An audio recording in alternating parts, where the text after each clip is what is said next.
Hello friends, இப்போ நம்ம கோதுமை மாவில் ரொட்டி எப்படி செய்கிறதுன்னு பார்க்கலாம். 1/4 கப் ரவை எடுத்துக்கோங்க, 2 கப்பு கோதுமை மாவு எடுத்துக்கோங்க,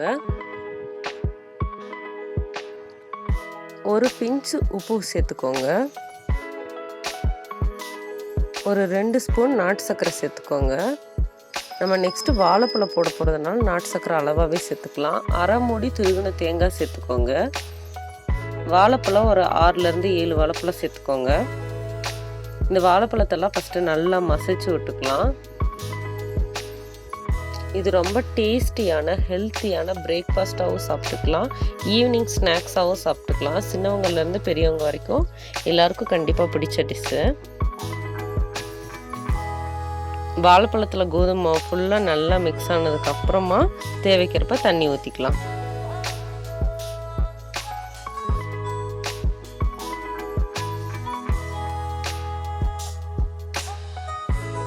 இது ரொம்ப ஸ்ட்ரென்த்தான டிஷ். இதில் இப்போ கொஞ்சம் தேவைக்கேற்ற மாதிரி தண்ணி ஊற்றிக்கலாம். சப்பாத்தி மாவையும் விட கொஞ்சம் லூஸ் கன்சிஸ்டன்சியில் பிணைஞ்சிக்கோங்க.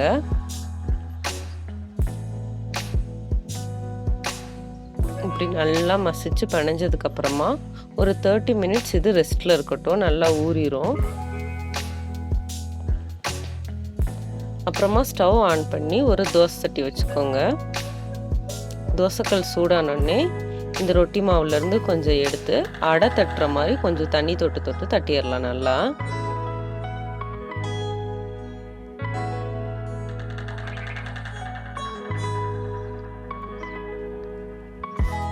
சுற்றிலும் கொஞ்சம் நெய் விட்டுக்கோங்க. சென்டர் போர்ஷன்லேயும் கொஞ்சம் நெய் விட்டுக்கோங்க.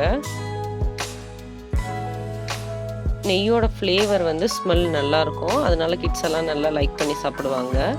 2 பக்கமும் நல்லா நெய் விட்டு எடுத்துக்கோங்க. 2 சைடும் நல்லா கோல்டன் ப்ரௌன் கலர் ஆயிடுச்சு. நல்லா குக் பண்ணி எடுத்துக்கோங்க. ரொம்ப டேஸ்டியான ஹெல்த்தியான கோதுமை ரொட்டி ரெடி ஆயிடுச்சு.